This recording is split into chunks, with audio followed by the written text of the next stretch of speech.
कर वोट करना। आप देख लीजिए, मैं खुद अपनी व्यथा बता रहा हूँ। मैं जय श्री राम करके पूरे शहर में वोट मांगता हूँ। हमारे कुछ मित्र हैं जो हमारे विरोध में वोट मांगते हैं, नीतीश कुमार के लिए वोट मांगते हैं, कोई रामविलास के लिए वोट मांगते हैं। तीनों विचारधारा अलग है और लास्ट में मुख्यमंत्री नीतीश कुमार बन जाते हैं। तो ये वोटरों के साथ ठगबंधन ही है। मैं इस गठबंधन को ठगबंधन का संज्ञा देता हूँ। अगर आप हमारे नमस्कार, मैं हूँ आफ्ताब आलम और आप देखना शुरू कर चुके हैं द लाइव वीडियो। अभी हमारे साथ मौजूद हैं प्लूरल पार्टी के तमाम सम्मानित मेंबर, उनसे बात करेंगे। लेकिन जैसा कि आपको पता होगा, 8 मार्च 2020 को प्रिंट मीडिया के द्वारा फर्स्ट पेज पर यानी फ्रंट पेज पर इश्तिहार के माध्यम से पुष्पम प्रिया चौधरी इश्तिहार देती है और अपने आप को मुख्यमंत्री के उम्मीदवार घोषित करती है। इतना सुनने के बाद ही राजनीतिक गलियारों में एक भूचाल सा मच जाता है। हम बताएंगे आपको तमाम सारी बातें।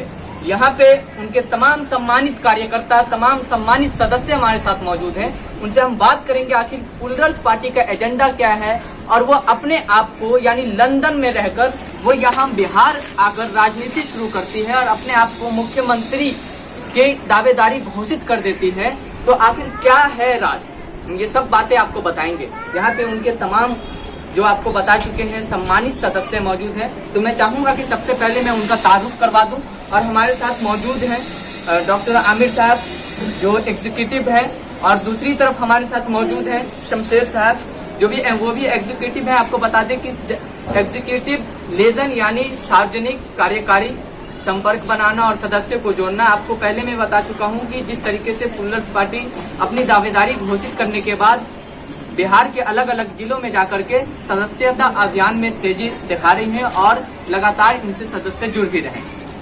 हमारे साथ मौजूद हैं जिला प्रभारी मैं विक्रम कुमार जी, वहीं डॉक्टर एहतशाम साहब मौजूद हैं और भी अन्य कई सदस्य। मैं उनसे बात करूंगा। सबसे पहले मैं आपसे शुरू करूंगा और विक्रम जी, सबसे पहले आप ये बताइए कि प्लूरल पार्टी बिहार विधानसभा चुनाव में कूच कर चुकी है, पूरी तरीके से तैयारी में भी जुट चुकी है। तो ये बताइए प्लूरल पार्टी का बिहार में मुख्य एजेंडा क्या होगा? हमारी पार्टी सबसे मुख्य रूप से बेरोजगारी पे फोकस कर रही है, जो किस तरह से बेरोजगारी दूर किया जाए। क्योंकि इस लॉकडाउन में जिस तरह से हमारे बिहारी भाई लोग बाहर से वापस आए हैं, तो हम लोग चाहते हैं जो वो लोग यहाँ आए और यहीं आके बस जाए। जो उनका घर है वो अपने घर पे ही रहें और जो बिहार की जो इनकम है जो बिहार में ही रह जाए। समस्या है और जो पलायन की स्थिति बनी रहती है, आपका एजेंडा ये होगा कि उनको रोका जाए। चलिए, बहुत ये खैर मुख्य एजेंडा और मुझे लगता है ये चुनावी का बहुत बड़ा मुद्दा बनना चाहिए। और हमारे साथ आमिर जी मौजूद है। मैं चाहूंगा कि मैं आपसे सवाल पूछूं कि जिस प्रकार से आप देख रहे हैं बिहार में बेरोजगारी की स्थिति बद से बदतर है, स्वास्थ्य व्यवस्था बद से बदतर है, यहाँ की जो कई आपके मिथिला में ही कई ऐसे कारखाने हैं जो बंद पड़े हैं। तो आप ये बताइए इन सब चीजों पे प्लूरल पार्टी का क्या रवैया होगा? सबसे पहले मैं आपका बहुत बहुत धन्यवाद करना चाहूँगा। डॉक्टर आमिर, मैं ये कह रहा हूँ, मेरा कहने का मतलब है ये जितने भी इंडस्ट्रीज है जो बंद है आज के हालत में, अगर उसमें से कुछ भी अगर खुल जाए, कुछ भी, तो हमारे कम से कम 50% वो बेरोजगारी जो हो, बेरोजगारी पूरा मुक्त हो जाएगा। अगर लोगों को रोजगार मिल जाएगा अगर ये खुल जाए। अगर ये नहीं खुलते हैं, अगर फिर अगर नहीं खुलते तो रोजगारी जो हाल अभी आप लोग को देख रहे हैं उससे और बुरा हाल होने वाला है। तो मेरा पार्टी का और पार्टी का जो भी अगर इसमें होगा तो पहला प्रायोरिटी यही होगा कि जितनी फैक्ट्री बंद है उसको जल्द से जल्द खुलवाया जाए और जितनी से जल्द हो उसमें रोजगार दिया जाए। प्लूरल पार्टी किन किन एजेंडों को लेकर आगे बढ़ेगी? हेल्थ सेक्टर से एम्प्लॉयमेंट और ये रोजगार की मुद्दे से ये सब चीजें। लोगों का कहना यह है कि बिना आप मतलब पब्लिक के बीच में जाने के बजाय आप डायरेक्ट राजनीति में कूच करते हैं और अपने आप को पुष्पम प्रिया चौधरी जी जो मुख्यमंत्री की दावेदारी घोषित करते हैं। तो लोगों का कहना यह है कि पहले उनसे जो सामाजिक जनसंपर्क बनाना चाहिए, उसके बाद राजनीतिक वो तो मुख्यमंत्री की दावेदारी घोषित करनी वो बात तो है, वो दिख रहा होगा अभी आप लोगों को कि जनसंपर्क चल रहा है अभियान, लोग उनसे जुड़ भी रहे हैं। मुख्यमंत्री का उनको दावा टोकने का मतलब ये क्योंकि वो परेशान हो चुकी है, ठीक है। उनको आप थोड़ा देर के लिए सोचिए कि उनको अपना नौकरी छोड़ के अब्रॉड से वो यहाँ आए, क्यों आए? सबसे पहली बात कि उनको सोचना चाहिए कि यहाँ आइए, इतना बेरोजगारी यहाँ की बेटी है, यहाँ रहने के बावजूद भी उनको रोजगार, यहाँ का जात धर्म में सब युक्त है, आपस में मारकर डोर दंगा होता रहता है। तो उनको वहाँ पे नौकरी छोड़ के आने का मतलब यही है कि उनको बिहार से प्यार है, तभी वो यहाँ है। नहीं तो वो अपना लाखों करोड़ रुपया कमाते हैं, क्या जरूरी है यहाँ आने का। अगर सीएम ही बनना उनको होता, उनके फादर बिहार से या बिहारी से, बिहार से और बिहार जी से, दोनों से, अच्छी बात है ना। उनके फादर, आपको ही पता, उनके फादर एमएलसी है, उनको मुख्यमंत्री बनने में ज्यादा आसानी होता है। तो यहाँ दर दर जा रही है, लोगों से मिल रही है, घर घर जा रही है, तो आपको क्या लगता है? आप सोच सकते हैं, तो जानकार हैं आप, लोगों में घूमते हैं तो पता ही होगा। मोटिव यही है कि बस बिहार में जो भी बेरोजगारी है उसको खत्म किया जाए, चाहे वो जैसे हो गया, प्रायोरिटी पे होगा, रोजगार पे होगा, अनएम्प्लॉयमेंट है उसको खत्म किया जाएगा, ये हमारा प्राथमिकता होगा। बस चलिए डॉक्टर एहतशाम साहब, जो मैं उनसे जानना चाहूँगा, जिस तरीके से आप ये बताइए कि स्वास्थ्य व्यवस्था को लेकर बिहार हमेशा पिछड़ेपन पे रहा है, इसमें कोई नई बात नहीं है, कोई राय दो राय नहीं है। तो एक बात बताइए, स्वास्थ्य व्यवस्था को लेकर प्लूरल्स पार्टी के पास ऐसी क्या स्कीम है जो इसको जल्द से जल्द सुधारने का प्रयास किया जाएगा? जी, पहले तो बहुत बहुत शुक्रिया, आपने हमें यहाँ पे मौका दिया बोलने का। देखिए, प्लूरल्स पार्टी का जो एजेंडा है ना, वो all in all development and growth of the people. वो बिहार के लोगों के हर तरह से डेवलपमेंट चाहती है। एजुकेशन एक पार्ट है, तो आपने हमसे सवाल किया है कि एजुकेशन डेवलपमेंट या फिर इसके हेल्थ के लिए क्या करेंगे। हमारी पार्टी जब भी पावर में आएगी तो हम हर सेक्टर को आगे की तरफ ले जाएंगे। हेल्थ सेक्टर बहुत बदहाल है, आप जीएमसीएच की बात कर लें, वहाँ पे प्रॉपर काइंड ऑफ ट्रीटमेंट जो मिलना चाहिए वो पेशेंट को नहीं मिल पा रहा है। पेशेंट को बाहर में रख दिया जा रहा है, वार्ड में अच्छी व्यवस्था नहीं हो पा रही है, डॉक्टर्स प्रेजेंट सही से नहीं कर पा रहे हैं, अटेंडेंट साथ में गलत व्यवहार कर रहे हैं डॉक्टर्स के साथ। और जैसा कि मैं दंत चिकित्सक हूँ और मैं 5 साल से दरभंगा में सेवा दे रहा हूँ, तो मैं ये भी मुद्दा उठाना चाहूँगा कि अभी जो सरकार अभी पावर में है, उन लोगों ने हमें अभी तक कोई रोजगार नहीं दिया, ठीक है, और हम लोग अभी बेरोजगार हैं। हम लोग पढ़ के लोन ले करके एजुकेशन हासिल कर चुके हैं और हमारे पास ईएमआई भरने का भी पैसा नहीं हो पा रहा है, क्योंकि अभी तक पीएससी में बोला जाता है कि हर एक पीएससी में एक डेंटिस्ट अनिवार्य है, क्योंकि वहाँ पर हर लोगों की आवश्यकता पूरी हो सके। लेकिन पीएससी में फैसिलिटी नहीं है, डॉक्टर्स ही नहीं तो फैसिलिटी कहाँ से आती है। दूसरी बात, जो लोग परेशान हैं उनको बाहर दूर गांव से जीएमसीएच का एकमात्र सहारा मिलता है, वहाँ पे लंबी लाइनें लगी होती हैं, लोग उस चीज़ से सफ़र कर रहे हैं। एक चीज़ बताइए डॉक्टर साहब, सबसे पहली बात, आप जो ये समस्या बता रहे हैं, आप डॉक्टर के बाद में आप प्लूरल्स को ज्वाइन कर रहे हैं, ये बहुत बड़ी बात है कि आप डॉक्टर में भी अपनी सेवा दे रहे हैं और राजनीतिक भी एक सेवा है, लेकिन उनको दूसरे रास्ते में लेकर जाया जा रहा है। चलिए, तो मैं फिर आपसे ये जानना चाहूँगा, अभी इस समय हमको बता रहे हैं कि डीएमसीएच की जो बदहाली स्वास्थ्य व्यवस्था है, तो ये बताइए, जब वहाँ पर जाकर के आप इसके खिलाफ कभी आवाज उठाने का प्रयास किया है?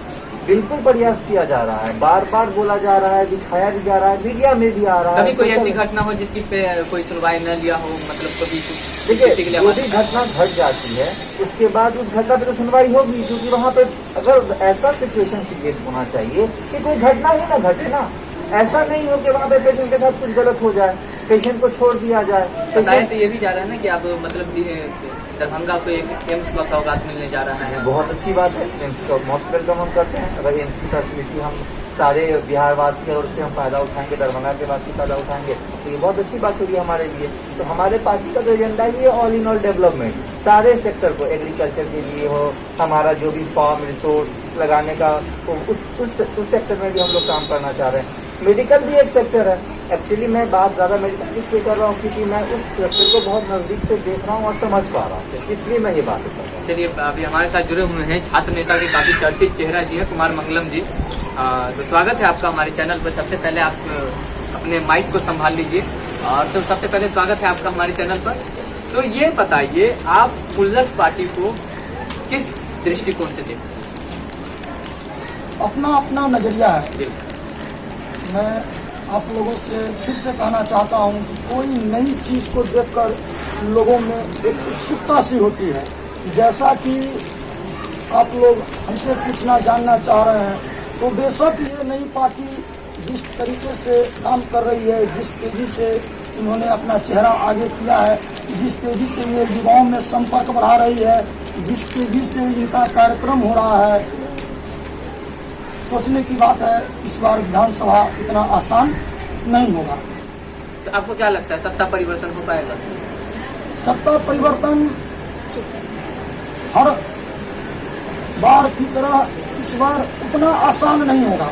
परिवर्तन शाश्वत नियम है, परिवर्तन होगा, लेकिन इस बार विकल्पी होगी। जो राजनीतिक पार्टियां पिछले 20-25 सालों से अपने मतलब परिस्थिति रोटियां सेकती आई है, हर व्यवस्था को गाली देती आई है। जैसे कि हमारे डॉक्टर साहब बोले कि हमारे पास रिसोर्सेज है, हमारे पास हॉस्पिटल्स है, हमारे पास यूनिवर्सिटीज है, हमारे पास स्कूल्स है, लेकिन वो सुचारू ढंग से काम नहीं कर रही है। जिस तरीके से पुष्पम जी का दौरा हो रहा है शिक्षा के क्षेत्रों में, रोजगार के क्षेत्रों में, पलायन के क्षेत्रों में, जैसे वो पब्लिक के बीच में जाकर अपने आप का सारी जो भी एजेंडा है वो बताएं। एजेंडा में अपना इसको क्या कहिएगा, मैं इंग्लिश स्टूडेंट हूँ, इसको इंटरसेप्शन कहते हैं, परसेप्शन कहते हैं। अब हिंदी में उसका मैं नहीं समझ पा रहा हूँ। जो अपना परसेप्शन पब्लिक के सामने रख रही है वो काबिल तारीफ है। दरभंगा की लड़की होकर इस पिछड़े राजनीति में एक नए कदम से, एक नए सिरे से रोजगार के लिए, शिक्षा के लिए, स्वास्थ्य के लिए आवाज उठा रही हैं, बहुत ही बेहतर लग रहा है। बाद बाकी अब चुनाव के समय ही इसका निष्कर्ष निकाला देखा जा सकता है। हम आप प्रयास ही लगा सकते हैं। चलिए, बहुत बहुत धन्यवाद हमारे साथ जुड़ने के लिए। धन्यवाद। और मैं शमशेर जी है जो एग्जीक्यूटिव है और जो आप लगातार पब्लिक जनसंपर्क कार्यकारी भी हैं, तो ये बताइए कि प्लूरल्स पार्टी की सदस्यता मतलब कितने लोग अब तक इससे जुड़ चुके हैं? अप्रोक्स हजारों हजार में आपको लगता है विधानसभा चुनाव में हजार से कोई बात बनने वाली है? अभी हमारे जो वॉलंटियर्स हैं इन पे काम कर रहे हैं, बहुत सारे वॉलंटियर्स हैं, तो सब लोग जो है ये जनसंपर्क अभियान चला रहे हैं, तो सब लोग अब अलग अलग डाटा है, तो वो अभी बता पाना मुश्किल होगा कि कितना एक आंकड़ा बता पाना मुश्किल होगा, क्योंकि हमारी जो टीम है वो ब्लॉक लेवल से पंचायत लेवल तक बन चुकी है और हर बूथ लेवल पे भी हमारी काम हो रही है। एक हमारी पार्टी की का जो ये है 8 शहर है, तो हर बूथ पे जो है 8-8 लोगों का जो है नियुक्ति किया जा रहा है बूथ लेवल पे, तो इसलिए मेरे कहा हजारों में है। अभी ये बता पाना मुश्किल है कि अभी तक मैंने कितने लोगों को ये सदस्यता दी। चलिए, और मैं जानना चाहूँगा कि जिस प्रकार से प्लूरल्स पार्टी है और पुष्पम प्रिया चौधरी खुद जो बिहार के अलग अलग जिलों में जाकर के दौरा कर रही है, तो ये बताइए कि सबसे पहले आप बिहार विधानसभा चुनाव में कितने सीटों पे चुनाव लड़ रहे हैं? सभी सीटों पे लड़ने जा रही है। प्लूरल्स पार्टी हमेशा पहले से ही दावा करती आ रही है कि पूरे बिहार के जो 245 विधानसभा सीटें हैं सभी सीटों पे चुनाव लड़ेगी। और एक चीज मैं आपको ये भी बता देना चाहता हूँ, किसी भी तरह का कोई भी गठबंधन हमारी पार्टी करने नहीं जा रही, कोई भी पार्टी से? किसी भी पार्टी। रीजन, इसका कुछ रीजन होगा? रीजन साफ क्या बताने की जरूरत नहीं, रीजन साफ फिर भी जनता को आप बताइए, अगर कुछ अगर आपके है दिल्ली तो बताइए। देखिए, रीजन साफ इसलिए है कि अभी जो है बहुत सारी पार्टी जो है ये इस साल हमारा जो पार्टी लॉकडाउन लिखती है, ठीक है, तो उसका इसी में ये सारा छुपा हुआ है, ठीक है। ये तो पार्टी की अपनी बात है, वो किससे गठबंधन करने जा रही है और किससे नहीं करने जा रही है। फिलहाल बिहार विधानसभा चुनाव की आप देख रहे हैं सरगर्मी तेज हो चुकी है। तो मैं एक बार और जिला प्रभारी जी में उनसे बात करना चाहूँगा। ये बताइए कि सबसे पहले जो आपने देखा होगा लॉकडाउन लगा, लॉकडाउन के लगने के बाद मजदूर वहाँ से पलायन करना शुरू कर देते हैं, तो उन मजदूरों के लिए जो मजदूर यहाँ से बाहर जाते हैं, मतलब आप देख रहे होंगे मैक्सिमम संख्या में जो यहाँ के मजदूर पलायन करके अन्य राज्यों में जाकर अपने रोजी रोजगार से जुड़ते हैं, तो उन मजदूरों के लिए प्लूरल्स पार्टी के पास ऐसा क्या स्कीम होगा जो उनको क्षेत्र में रोजगार दिया जाए? आपको एक बात पता होनी चाहिए, 2014 के भाषण में नरेंद्र मोदी प्रधानमंत्री जी ने ये भाषण दिया था कि मैं चाहता हूं कि लोगों को रोजगार उनके ही अपने ही जिला में मिले और जाके सामने अपने माता पिता के पास बैठ सके। लेकिन महज वो एक चुनावी भाषण और चुनावी जुमला ही था, क्योंकि आप देख सकते हैं जो बेरोजगारी की स्थिति अभी भी बद से बदतर बनती जा रही है। लगातार जो युवा हैं लगातार विरोध करते जा रहे हैं। तो ये बताइए कि प्लूरल्स पार्टी चुनाव के क्या कहते हैं रोजगार के मुद्दों पे किस तरीके से जनता के बीच इस बात को समझाएगी? जो हमारी बंद पड़ी फैक्ट्रियाँ हैं उसको हम लोग चालू करवा के एक बहुत अच्छा रोजगार पैदा कर सकते हैं। हम अपने क्षेत्र में ही देख सकते हैं कि जैसे आनंदपुर पेपर मिल हो गया, रयाम चीनी मिल, अशोक पेपर मिल हो गया, और उसके बाद रयाम चीनी मिल और मखाना अनुसंधान केंद्र, और हमारे कुशेश्वर स्थान में शायद आपको पता भी ना हो जो एक बर्ड सेंचुरी करके भी कुछ है, तो वो सबको हाईलाइट करके उस सबको चालू करके हम लोग रोजगार पैदा कर सकते हैं। और मुझे बहुत दुख होता है जब मेरे साथ पढ़े मेरे सहपाठी जब इतना पढ़ाई लिखाई करके और घर से दूर रहते हैं। जब इतना घर से दूर रहना था तो फिर इतना पढ़ाई लिखाई क्यों करना।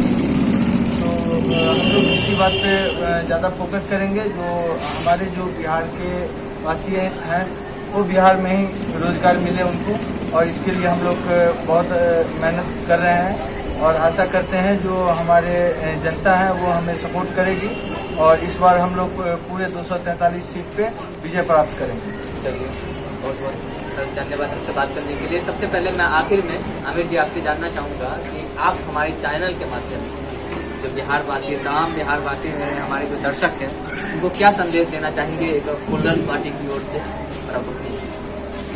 मैं जैसे बिहारवासी उन लोगों से कहूँगा एक बार प्लूरल पार्टी को मौका देके देखना चाहिए।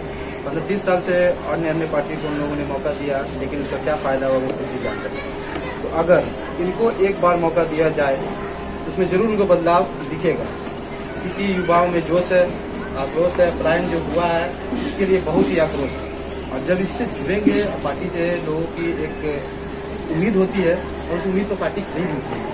तो मैं तो यही कहना चाहूँगा कि पार्टी जुड़े हम लोगों से, पब्लिक जुड़े हम लोगों से, और हमारी पार्टी उनकी उम्मीदों पर खरी उतरेगी। और जो भी यहाँ के इंडस्ट्रीज बंद है या जात धर्म की जो राजनीति इसको बिल्कुल खत्म करेंगे हम लोग, और वही हमारा मेन मोटिव भी होगा कि इस सब चीज़ों को खत्म किया जाए और ज़्यादा से ज़्यादा रोजगार पैदा करें। हेल्थ सेक्टर में सेक्टर की जो भी परेशानी है उसको ठीक किया जा सके, जहाँ करप्शन है उसको खत्म किया जाए। हम लोग की पार्टी का यही मोटिव है। तो इसलिए पब्लिक को भी चाहिए कि एक बार मौका देना चाहिए, और सत्ता को हमेशा परिवर्तन करना चाहिए। हर 5 साल के बाद 7 साल के बाद लोगों को चेंज करना चाहिए, चाहे वो कोई पार्टी हो, कहीं से भी हो। तो मेरा मानना यही है कि अगर कोई पार्टी अगर चाहती है, अगर इस तरह का उसका मोटिव है तो पब्लिक करना चाहिए। कुमार मंगलम जी, में आखिर में मैं आपसे जानना चाहूँगा जो मतदाताओं को, बिहार के मतदाताओं को, खास करके आगामी विधानसभा चुनाव जैसे जैसे नजदीक आता जा रहा है वैसे वैसे राजनीतिक सरगर्मी तेज होती जा रही है, तो मतदाताओं को आप सकारात्मक किस तरीके से आप उनको जो क्या कहते हैं मोटिवेट करेंगे कि ज़्यादा से ज़्यादा वोट करें? वोट करना किनको करना वो तो उनकी बात है, तो आप किस तरीके से उनको मोटिवेट करें? देखिए, मोटिवेशन के लिए बहुत बहुत धन्यवाद जी लाइव इंडिया का, जो आपने मेरा राय जानना चाहा। मोटिवेशन का क्या है, जैसे कि पूर्वज कहती आ रही है कि मैं गठबंधन की राजनीति नहीं करूँगा, तो संदेशा काफ़ी है वोटरों के लिए कि ये गठबंधन की राजनीति नहीं करेगी। मतलब ये कोई भी फैसला खुद में लेने में सक्षम है यह पार्टी। वोटरों को अपना वोट बर्बाद नहीं करके इस बार सोच समझकर वोट करना। आप देख लीजिए, मैं खुद अपनी व्यथा बता रहा हूँ। मैं जय श्री राम करके पूरे शहर में वोट मांगता हूँ। हमारे कुछ मित्र हैं जो हमारे विरोध में वोट मांगते हैं, नीतीश कुमार के लिए वोट मांगते हैं, कोई रामविलास के लिए वोट मांगते हैं। तीनों विचारधारा अलग है और लास्ट में मुख्यमंत्री नीतीश कुमार बन जाते हैं। तो ये वोटरों के साथ ठगबंधन ही है। मैं इस गठबंधन को ठगबंधन का संज्ञा देता हूँ।